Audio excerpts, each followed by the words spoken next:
Samantala, promotion at utilization ng biodiesel reactor for sustainable fuel production ating tatalakayin kasama si Ginoong Christopher Bilbao, Senior Science Research Specialist mula sa Industrial Technology Development Institute ng DOST. Ginoong Bilbao, magandang tanghali po. Welcome po sa Bagong Pilipinas ngayon. Sir, good afternoon po. Sir, sa gitna po ng pagtaas at pabago-bago nga po ng presyo ng langis sa buong mundo, paano po makatutulong itong biodiesel reactor project ng DOST ITDI sa pagpapalakas ng energy security ng ating bansa? Ayun, sir.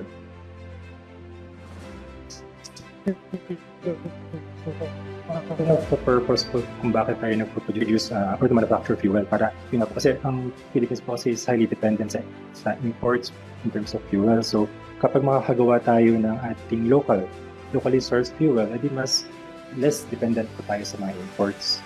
So ayun po, actually aside po dito sa importation po, issues sa importation, malaking tulong din po kasi ang biofuels, lalo na yung locally produced biofuel po sa ating mga agricultural sector. Kasi sa ngayon po, ang main source ng ating biofuel po is ating coconut oil. So kapag marami tayong nag-produce na biofuels, biodiesel, tinutulungan natin coconut sector po natin. So basically parang tali-tali po siya. Hindi lang actually nakakatulong sa ating transport or sa ating fuel sectors, pati din po sa agricultural. So yun po, tali-tali po ang tulong po na nagagawa po ng pag-produce ng biodiesel. Engineer, maaari niyo po ba ulit ipaliwanag sa mas simpleng paraan kung paano ginagawang biodiesel ang used cooking oil sa pamamagitan ng 800-liter biodiesel reactor? Pasensya na po, Engineer, kasi medyo hindi po clear ang ating linya kanina. Yes po ba? Yes, attorney. Ayun po. Actually, ang pag-produce po ng biodiesel is a very mature technology na po siya. Meaning, proseso na po na ito is very well-established na po siya.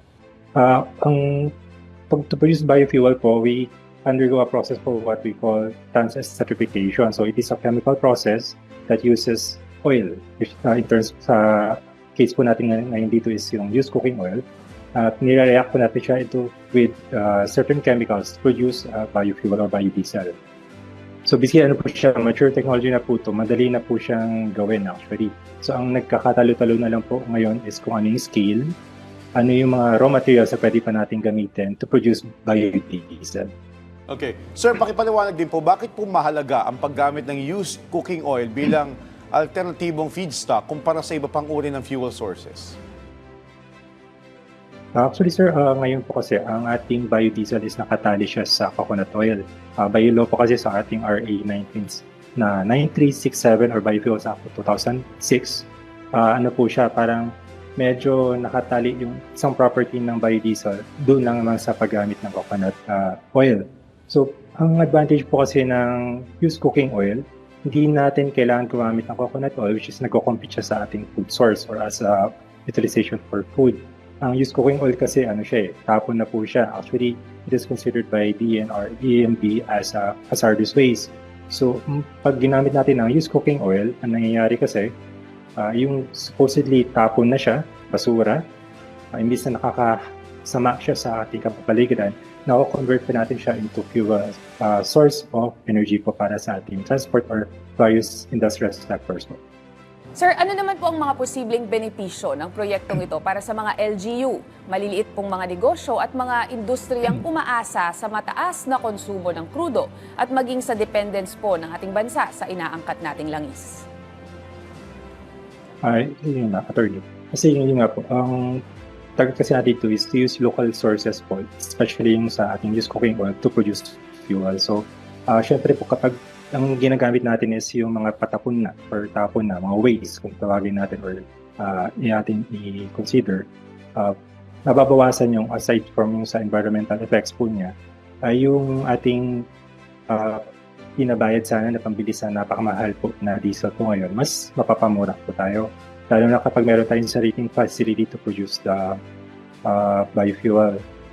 Sa ngayon po kasi medyo large scale ang aming facility, 800-liter capacity po siya, maximum operational capacity po niya. Pero sa ngayon po kasi pinag-aaral po na may paano pa saan siya magpapaliit para pwede po siya may transfer sa mga maliliit po na companies, sa mga LGUs na pwede pong nila ibato-bato po itong technology po na to or itong facility na to sa kanilang mga barangay or sa kanilang mga community sa magagamit po nila to produce their own fuels para magamit naman po nila sa sarili po nilang purpose or functions for operations. Okay. Sir, nabanggit mo kanina na yung mga used cooking oil ay considered na as hazardous materials. From your perspective po, paano po makatutulong itong biodiesel technology o gaano kalaki yung naitutulong nito sa pagbabawas ng basura at pagpapalakas ng circular economy sa bansa? Yun sir, kasi yun nga po, as I mentioned earlier po, ang used cooking oil is considered as hazardous waste na po siya by DNR EMB. So basically, bawal po tayo actually magtapon ng used cooking oil sa ating mga drainage, sa ating mga sink. To dispose, kailangan may proper procedure pa po yan. Iniipon yan din. Kailangan siyang ipasa sa isa tinatawag po ng mga treaters or chemical treaters. Sila po ang magdi-dispose po niyan. Yun yung actual accepted practice to dispose of the used cooking oil. Pero yun nga po, kasi kung gagamitin natin siya, so basically mababawasan po yung tapon natin o yung basura, yung mga materials na supposedly nakaka-effect sa negatively sa ating environment. So nagagawa natin siya into fuels, which is magagamit pa natin para sa ating mga operations po. Like for example, itong biodiesel po kasi pwede siyang gamitin for sa mga heavy equipment, may mga robust na makina. Pwede din siya for boilers. Although, yun nga po, meron tayo kasi mga sinusunod na standards regarding po sa paggamit or sa pag-produce ng biodiesel. So as long as we meet these standards naman po, it's very safe to use sa mga equipment or sa mga machineries po na ginagamit po natin. Sir, may option din po na facility rental at shared use arrangement sa Green Oils Laboratory. Paano po maaaring makipag-partner ang mga interesadong kumpanya, LGU o mga research institutions sa project na ito? Yes, ma'am. Yes, attorney. Actually, ang aming facility po is upper rental po siya. Meaning, pwede po kayong pumunta po dito to explore po yung pag-use na not just for used cooking oil, maski other plant-based oils po na meron po kayo na gusto nyo gamitin. Ang kailangan lang pong gawin is contact us. We have our website. You can contact us through our website or through our emails or maybe sa phone call po. And then, pag-usapan po natin kung ano po yung target nyo po. Kasi hindi naman po kami basta-basta tumatanggap ng mga requests. Kailangan din po natin pag-arala kasi muna ano ba yung material na gusto nyo gamitin, ano bang purpose po niya. Kasi yun nga po, ang biodiesel kasi is fuel po siya. So, hindi siya basta-basta parang ginagamit lang. Same as with sa mga kotse or sa mga yung ating typical or conventional na fuels, meron din tayong standards na sinusunod. So, kailangan muna natin pagtingnan muna maigi step by step kung ito bang material na to or biodiesel is yung kailangan nyo ba talaga siya.